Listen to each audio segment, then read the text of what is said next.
A Bíblia tem muitos pontos que são tanto quanto complexos na sua compreensão exata, e entre eles, sem nenhum medo de errar, encontra-se também em Romanos, no capítulo 9. A nossa proposta é entender ou dividir Romanos 9 em 5 blocos, o texto de Romanos 9, o capítulo de Romanos 9 em 5 blocos, de acordo com alguns temas que os irmãos já irão perceber à medida em que avançarmos os slides.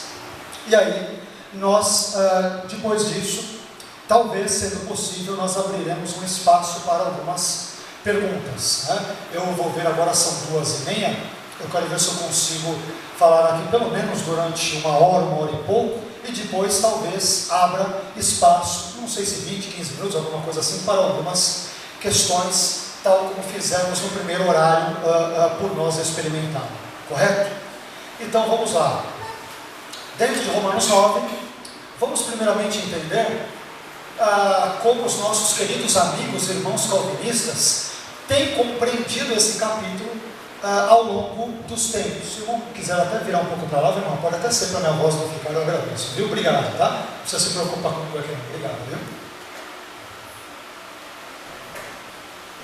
Como Romanos 9 tem sido compreendido, por exemplo, pelos nossos queridos amigos, irmãos calvinistas. E aí, nós vemos o próximo slide. Olha o que John Piper diz. Romanos 9 é como um tigre que sai por aí devorando os defensores do livre-arbítrio.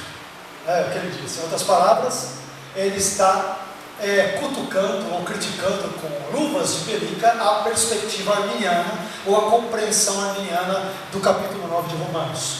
O curioso é que, meses atrás, eu estive falando na igreja de um pastor amigo lá de São Paulo, na verdade de Guarulhos, o pastor Jamierson de Oliveira, da Igreja Batista, sobre esse assunto, e à medida em que nós citamos esta fala de John Piper, eu estava lá no púlpito, pulou um gato, né? Pulou um gato, eu até pensei que era arapuca, as pessoas tramaram aquilo para a minha fala, e eu brinquei na hora, falando, olha aí o tigre de Piper, né? É um gatinho, né? Brincando que a interpretação calvinista de Romanos 9 não é assim tão forte ou tão convincente como os nossos irmãos calvinistas podem imaginar. A proposta alternativa da leitura arminiana também é absolutamente razoável e convincente. Então, há vida além do calvinismo, há vida além da interpretação tipicamente calvinista, por exemplo, de Romanos 9. Aliás, eu diria da Bíblia inteira, né?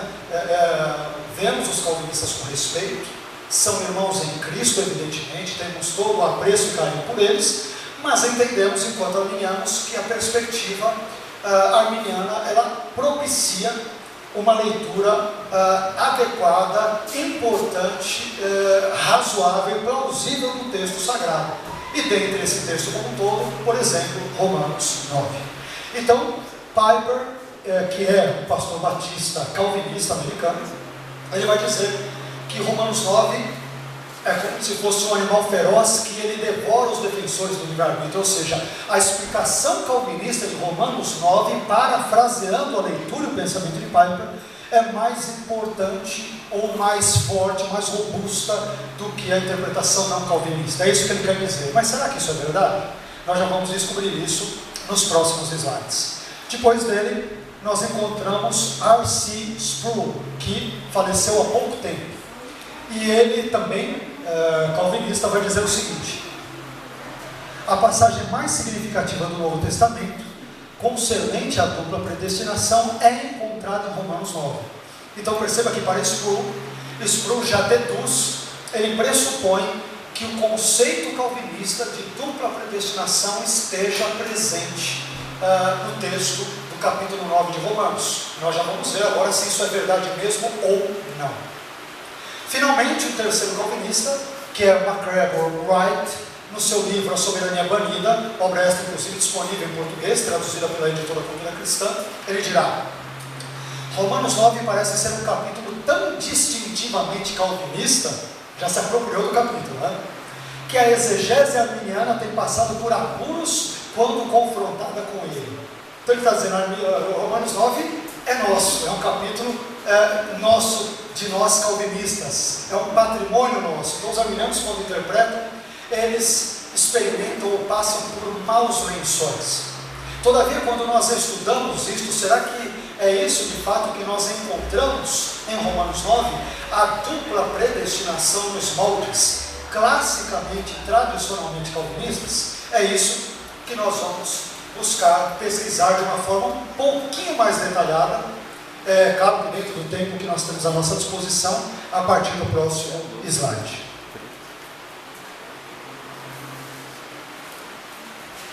Bom, nós temos em Romanos 9 uma estrutura pelo menos quíntupla, né? Desculpem, estavam em pé aí, nem pedi para vocês se assentarem, né? Mas, por favor, pode passar o outro slide, dar 5, isso, mais 5 toques, perfeito, mais um, isso, perfeito. Vitor, né? Obrigado, Vitor. Então, qual é a estrutura de Romanos 9 que nós vemos, que nós temos aqui?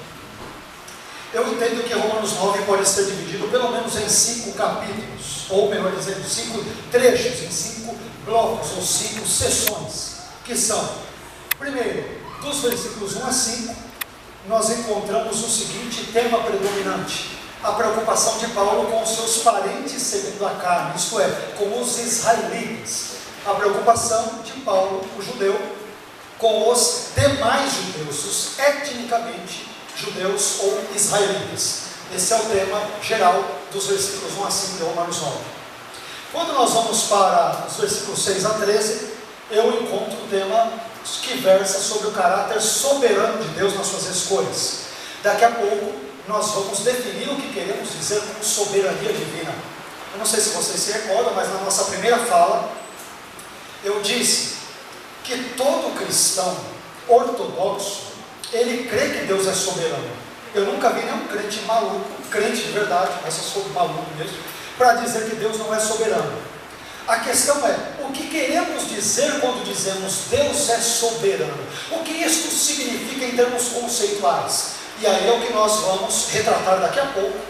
Normalmente, como calvinistas entendem o conceito de soberania e como nós arminianos entendemos esse mesmo tema. Já veremos isso nos próximos slides.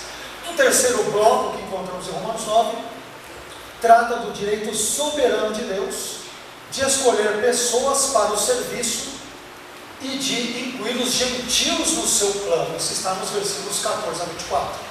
Deus escolhe quem Ele quiser para um propósito histórico redentivo, como por exemplo Israel, como por exemplo Faraó, sem ter que salvá-los necessariamente. Ele os escolhe para a realização de determinados propósitos, mas a escolha do Israel étnico não lhe confere salvação automática. Isto é, a escolha para o serviço, ela não confere um aspecto necessariamente soteriológico. A gente já vai ver isso daqui a pouco, um pouco mais em detalhes, tá? Por enquanto parece ser talvez um pouco nebuloso, mas à medida em que meditarmos sobre cada um desses pontos nos próximos slides e trouxermos algumas explicações, eu creio que o nosso ponto ficará cada vez mais claro. Pelo menos eu espero que fique, tá? Depois, em quarto lugar, temos a confirmação profética do propósito de Deus, nos versículos 25 a 29. O que eu quero dizer com confirmação profética? Aquilo que Paulo ensina, olha, Deus ele ama Israel, mas o amor de Deus por Israel não necessariamente o salva, e ele inclui os gentios no seu plano. Isso já fora profetizado pelos profetas no passado, e ele exemplifica o seu ponto por meio dos profetas Isaías e Oséias. Isso está nos versículos 25 a 29. É isso que queremos dizer com confirmação profética, correto? O uso de Isaías e Oséias enquanto profetas veterotestamentários que lançam luz sobre a compreensão paulina da relação entre judeus e gentios no Novo Testamento, e particularmente em Romanos 9. Finalmente, em quinto e último lugar, Paulo ele volta ao mesmo tema que ele iniciou o seu discurso, em 9, 1 a 5. Paulo está preocupado em 9, 1 a 5, porque os seus conterrâneos judeus estão se perdendo.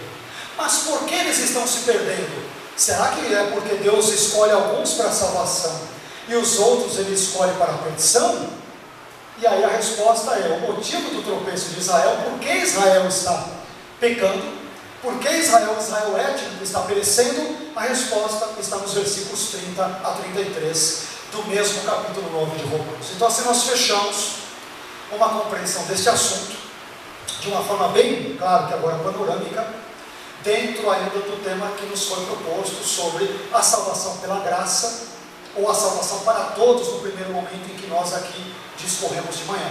Mas agora, à medida em que nós avançarmos nos 10 slides restantes, nos quais nós demoraremos um pouquinho mais, eu creio que vocês perceberão a ligação importante entre Romanos 9 e o assunto da salvação. Eu creio que isso vai ficar bem claro, tá? Por favor. Obrigado. Então nós estamos aqui no primeiro item. Lembra que nós mencionamos no primeiro bloco a preocupação de Paulo com seus parentes segundo a carne. Quando nós vemos o versículo 2 de Romanos 9, vejamos o que ele irá nos dizer aí. Romanos 9, versículo 2: tenho grande tristeza e contínua dor no meu coração. E Paulo, por que ele está triste? O que ele deseja fazer com essa tristeza? Veja o que diz o versículo 3: porque eu mesmo, isto é Paulo, poderia desejar ser separado de Cristo. Aqui a palavra separado vem do grego anátema, que tem como correspondente em hebraico herem. Herem é uma palavra muito forte no contexto judaico, que era usada quando uma pessoa, por exemplo, ela era excluída de uma sinagoga, como ocorreu, por exemplo, com Baruch Spinoza, ou Benedito Spinoza, quando ele acaba tendo algumas ideias, eu diria que um tanto quanto excêntricas sobre Deus, para não dizer heréticas, para ser polido, e portanto ele experimenta o herem, ele é anatematizado, ou ele é excomungado da sinagoga, do contexto judaico como um todo. Então, Paulo diz, versículo 3: eu mesmo poderia desejar ser separado de Cristo, ou seja, eu preferiria não ser salvo, se com isso, por amor de meus irmãos, que são meus parentes segundo a carne, preferiria eu, Paulo, não ser salvo, se a minha não salvação provisionasse de algum modo a salvação dos meus conterrâneos judeus. Eu preferiria me sacrificar se o meu sacrifício pessoal lhes resultasse na salvação. Essa é a ideia dele, tá? E aí, como normalmente calvinistas entendem esse contexto, especialmente do versículo 13, eu desejaria ser separado de Cristo. Primeiro, o item B.1, os calvinistas dizem, bem, Paulo está usando uma linguagem aqui hipotética. Por que hipotética? Porque é impossível que um eleito venha se separar de Cristo, já que a eleição é incondicional. Nós trabalhamos bem isso na parte da manhã. Lembra?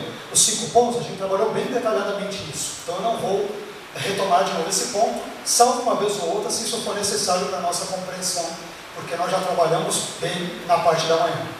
Então, como para um calvinista típico, tradicional, clássico, a salvação não pode ser perdida de jeito nenhum, porque é Deus quem preserva os seus.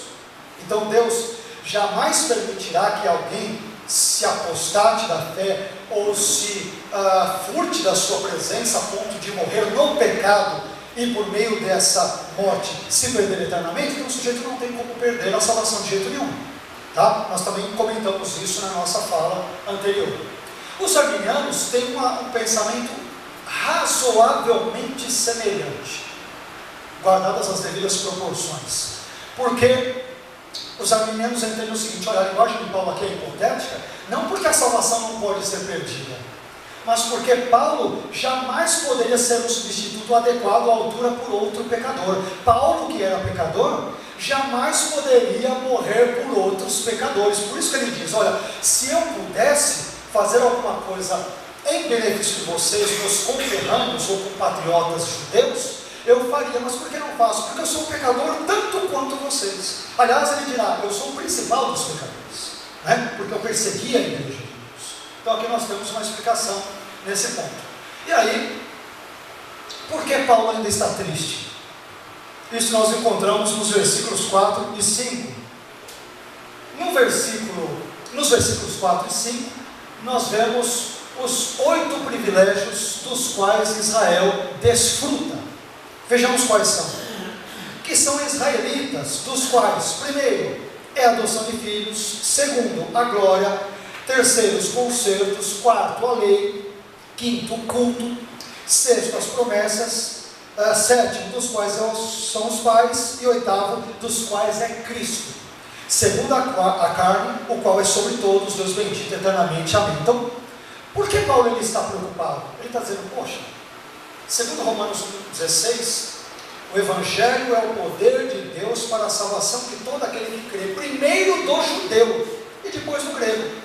Mas Paulo, na sua experiência diária, ele está percebendo que o judeu que tem a primazia do Evangelho está rejeitando a Cristo, e o gentil que veio depois, ele está abraçando a fé que o judeu está rejeitando. E ele fala, poxa vida, eu sou um missionário, um vaso escolhido por Deus, conforme Atos 9 nos diz, para pregar o Evangelho, por exemplo, aos gentios, mas o meu povo mesmo está rejeitando, apesar dos 8 privilégios que eles têm, elencados nos versículos 4 e 5, e os gentios que não têm nenhum desses privilégios, estão ouvindo o Evangelho e pela graça estão crendo, e isso deixa Paulo profundamente triste. Ele diz, aqueles que não são meu povo, os gentios, estão crendo e sendo salvos. Aqueles que pertencem ao meu povo, os israelitas, os judeus, estão rejeitando a Cristo e estão perdidos. Isso lhe causa uma profunda dor no coração. E ele diz, se eu pudesse, eu preferiria ser anatematizado, se isso resultasse de algum modo na salvação dos meus compatriotas, dos meus conterrâneos judeus. Correto? Até aqui é uma parte onde não há, eu diria, muitas ou significativas distinções entre, por exemplo, calvinistas e arminianos. Já a partir do próximo slide, até quase o final, essas diferenças se mostram acentuadas, como vocês já vão perceber agora. Tá? Então até aqui, calvinistas e arminianos estão muito ali, é um detalhezinho aqui e ali, mas eles estão quase que falando a mesma língua, quase. Vocês já perceberam que no item B ali não é necessariamente assim. Mas no próximo slide, agora sim o negócio começa a, como diz o outro, o caldo começa a entornar, começa a engrossar. Nos versículos 6 a 13, ainda de Romanos 9, tudo que dissemos aqui tem como foco primeiramente Romanos 9, e depois um ou outro texto vétero ou neotestamentário, mas nós encontramos nos versículos 6 a 13 o tema do caráter soberano de Deus nas suas escolhas. E aqui é importante, porque vamos retomar o raciocínio dos versículos 1 a 5. Paulo diz, olha, eu estou triste porque os meus conterrâneos judeus estão se perdendo. E ele imagina um interlocutor imaginário na sua fala, dialogando com ele. A este recurso literário se dá o nome de diatribe. Diatribe é quando você inventa um interlocutor imaginário que você imagina que ele esteja questionando o seu argumento. É aquela fala retórica. Então, é como se alguém falasse para Paulo, Paulo imaginando alguém dizendo para ele o seguinte, ô Paulo, mas Israel não é o povo de Deus? Deles não vem a lei, as alianças, o Messias, não vem tudo? Não são um povo querido de Deus, escolhido por Deus? São. Mas se eles estão se perdendo, então a palavra de Deus falhou. Porque Deus prometeu que, ele disse lá desde Gênesis com Abraão, tudo que ele tinha um plano com Israel. Mas se Israel não está sendo salvo, está se perdendo, a palavra de Deus pode ter falhado, não é? Ele cria esse interlocutor imaginário. E ele mesmo se encarrega de responder a pergunta que ele mesmo levanta. E onde ela aparece? Versículo 6. Olha lá. Não que a palavra de Deus haja faltado. E aí ele explica por quê. Por quê? Porque nem todos os que são de Israel são israelitas. O texto grego diz, nem todos os que são de Israel são Israel. É o que diz o texto grego. O que Paulo está dizendo? O fato de vocês pertencerem, vocês judeus pertencerem ao Israel étnico, não lhes confere automaticamente a salvação. Vocês, judeus, tal como qualquer ou quaisquer outros povos, se salvam pela mesma forma que os outros se salvam, por meio do arrependimento e pela fé. Vocês têm que crer em Cristo. Não adianta nada vocês terem apenas um parentesco com Cristo, com o Messias, se vocês não crerem nele, se vocês não se arrependerem dos seus pecados. De modo que uma mera questão biológica, uma mera ancestralidade biológica ou étnica, não lhes confere automaticamente a salvação. Quem salva é Cristo, por meio de arrependimento e fé. Ok? Esse é o argumento dele ali a partir do versículo 6. E aí eu estou citando um autor que é Jack Cottrell. Jack Cottrell, ele é, hoje eu diria que um dos mais importantes teólogos arminianos do mundo americano. Ele tem uma obra só, salvo engano, traduzido em português. Ele tem comentários bíblicos e tudo muito bons. Ele é da Igreja de Deus dos Estados Unidos. E Jack Cottrell, ele explica o seguinte, aí o que ocorreu nesse contexto, especialmente dos versículos 6 a 13 e de Romanos 9 como um todo, abre aspas. O principal propósito de Paulo em Romanos 9 é afirmar o direito soberano de Deus em escolher qualquer indivíduo ou grupo para o serviço, sem ao mesmo tempo escolhê-los para a salvação. Essa é a ideia. Porque o interlocutor imaginário de Paulo falou: Paulo, se Deus escolheu Israel com um propósito histórico redentivo, Ele tem a obrigação de salvar o seu povo. E aí Paulo fala: Deus não tem obrigação coisa nenhuma. Ele escolheu Israel para que por meio de Israel viesse o Cristo. Mas a escolha de Israel para um serviço, isto é, para revelar Deus à humanidade, não lhe confere automaticamente o teor salvífico. Tanto é que ele vai dizer: eu levantei Faraó. Faraó é um vaso para Deus. Deus escolheu Faraó para a salvação? Não, mas por meio dele, anunciar o nome dele em toda a terra e manifestar o seu poder. Ele vai dizer, ele vai exemplificar essa escolha soberana de Deus para o serviço, sem ter que salvar aqueles que ele escolheu. Correto? E aí, um argumento bem interessante aparece ali nos versículos finais ali de 7 a 13, especialmente nos versículos 7, 10, 13, que eu pontuei ali nos slides. Porque, vejam bem, essa ideia de que amei Jacó e aborreci Esaú, sobre a qual nos referimos no nosso primeiro encontro agora de manhã, como um calvinista entende isso? Eu já expliquei, o próximo slide vai reiterar mais profundamente esse ponto. Um calvinista típico, ele lê Romanos 9,13 assim: amei Jacó e quis que ele fosse para o céu, e odiei Esaú e quis que ele fosse para o inferno. É assim que 99% dos calvinistas leem esse texto. O que eu acho que é uma leitura absolutamente equivocada do texto. E nós vamos tentar corroborar a nossa tese ao longo da nossa fala, correto? Mas qual é o plano de Deus? Como visto, ou como pode ser vislumbrado, por exemplo, a partir dos versículos 7 a 13 de Romanos 9. O plano de Deus, Deus soberanamente escolhe que o seu plano se daria por meio de Isaac, Rebeca e Jacó, e não por meio de Ismael, Agar e Esaú. Por isso que até hoje ele é conhecido como Deus de Abraão, Isaac e Jacó. Não quer dizer, eu escolhi Abraão, Isaac e Jacó incondicionalmente para a salvação, como normalmente um calvinista lê, mas eu rejeitei os demais. Então Esaú, por exemplo, ele vai para o inferno. Não. O texto está dizendo: eu, Deus, eu quis trabalhar o meu propósito histórico redentivo passando pela linhagem de Jacó e não pela linhagem de Esaú. Por que quis fazer assim? Porque eu sou Deus e eu faço o que eu quero, desde que não seja autocontraditório com os meus valores, e assim por diante, tal como nós conceituamos a ideia de onipotência no primeiro encontro agora de manhã. Correto? Então a gente vai agora esmiuçar um pouco mais isso, por favor. Olha só, vocês lembram que eu comentei de manhã, foi uma das primeiras coisas que eu disse? Todos nós temos óculos. Entenda-se, todos nós temos pressupostos por trás da nossa fala. Todos mesmo. Você que acha que não tem, você deve ter um monte de pressupostos. Todos nós temos. Né? A partir do momento que você fala que eu sou cristão, você já tem uma cosmovisão cristã da vida. Se você falasse, eu sou hindu, sua cosmovisão seria hindu. Eu sou muçulmano, a sua cosmovisão seria muçulmana. O fato de você ser filho único, ter vários irmãos, ter trabalhado no lugar X, ter trabalhado no lugar Y, tudo isso e toda a sua história de vida, invisivelmente está sobre os seus ombros quando você lê a Bíblia. E elas afetam positiva ou negativamente a nossa maneira de compreender as Escrituras. Quer você goste disso ou não, quer você concorde comigo ou não, quer você esteja consciente disso ou não, o que torna-se mais perigoso ainda. Agora, eu coloquei ali nesse discurso uma espécie de um apêndice, que nós temos pelo menos dois modelos de soberania divina.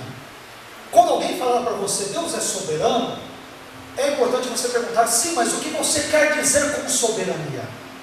E aí, eu coloquei dois retratos de soberania divina, o primeiro deles que tem mais relação com a visão calvinista e o outro mais com a visão arminiana. Quando um calvinista diz que Deus é soberano, ele está querendo dizer, abre aspas, parafraseando, Deus determina todas as coisas que acontecem no universo, incluindo o pecado. Ele determina tudo, tudo é tudo mesmo. Mas ele faz isso de tal forma, parafraseando a CFW, a Confissão de Fé de Westminster, que é um documento calvinista, ele faz isso de tal forma a tornar você responsável pelo pecado. Ele que determinou que você pecasse, mas a responsabilidade é sua e não dele, de Deus. É isso que a maioria, mais de 90% dos calvinistas querem dizer, por exemplo, quando Deus é soberano. Ele só é visto como soberano se ele determinar todas as coisas do cosmos. Caso contrário, ele não é. E esse é um retrato de um Deus romancista. Olha lá a figura que eu coloquei de um escritor, com a máquina de escrever, com a luz ali, com o texto, né? Ele está escrevendo. Então, o retrato de Deus, eu estou dizendo aqui da forma mais respeitosa possível, mas o retrato de Deus no calvinismo é como de um Deus romancista. E essa ilustração eu estou extraindo de um importante filósofo americano chamado Bruce Reichenbach, que ele traz essas características e esses pensamentos. Então, por exemplo, esse Deus que é um romancista, ele cria os personagens, cria o enredo, cria a ambientação e cria todo o desenrolar da história. Por quê? Porque é ele quem determina tudo, e tudo é tudo mesmo. Nada foge à determinação de Deus na visão calvinista, nada é nada mesmo. Inclusive pecados, estupros, pedofilia. A pedofilia não ocorreu só porque Deus previu, ocorreu porque Deus determinou que a pedofilia ocorresse. Essa é a visão do calvinismo. E aí, nesse item, os personagens seguem o script programado. Ô fulano, você vai ter que agir assim, como um ator de uma novela. Você não pode sair fora do script. Por quê? Porque Deus é soberano, Ele que manda tudo, Ele que controla tudo, Ele que determina tudo. E você, o que quer que você faça ou deixe de fazer, você estará dentro do script de Deus e estará cumprindo a determinação de Deus. Mas a culpa é tua do pecado, não é dele. Como isso acontece? E o calvinista vai dizer para você, é um mistério, não sei. E nós arminianos diremos, isso não é mistério, isso é contradição. Mistério é a trindade. Como Deus pode ser uno e trino ao mesmo tempo, isso é mistério. Mistério é a união hipostática. Como Deus pode ser Deus e homem ao mesmo tempo na pessoa de Cristo. Isso é mistério. Agora, dizer que Deus determina tudo, mas a culpa é minha, isso não é mistério. Isso é o cúmulo da contradição. Você tem que escolher, ou Deus determina tudo, ou Ele não determina tudo. Se Ele determina tudo, então Ele é o autor do pecado. É um pensamento lógico muito simples. Para quem já estudou filosofia, eu estou falando dos rudimentos da filosofia. Um silogismo muito simples. Silogismo, como nós trazemos aqui, um raciocínio lógico dedutivo. Premissa A, Deus determina tudo. Premissa B, o pecado faz parte de tudo. Conclusão, logo Deus determina o pecado. Ok? Isso é o calvinismo puro e simples. Correto? Então a liberdade dos personagens nesse retrato de Deus, ela é ilusória. As pessoas pensam que são livres, mas não são livres.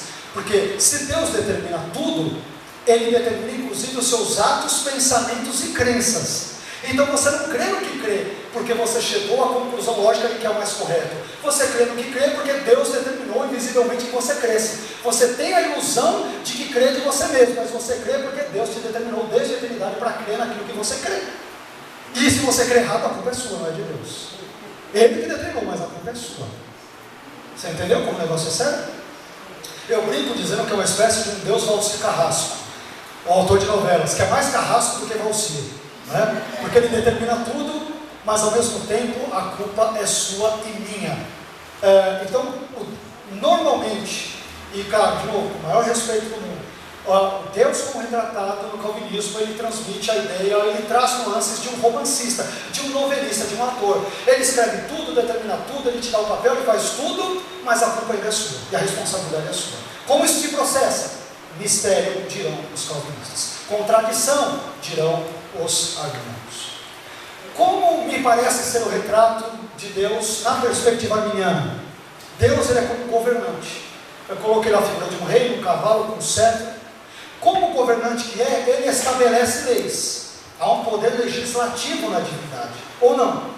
Há na Bíblia leis, não há? Os 10 mandamentos, alma que pecar dessa morrerá e tal. Há de ponta a ponta leis na Bíblia. Só que, como Deus no retrato calvinista, não, agora arminiano.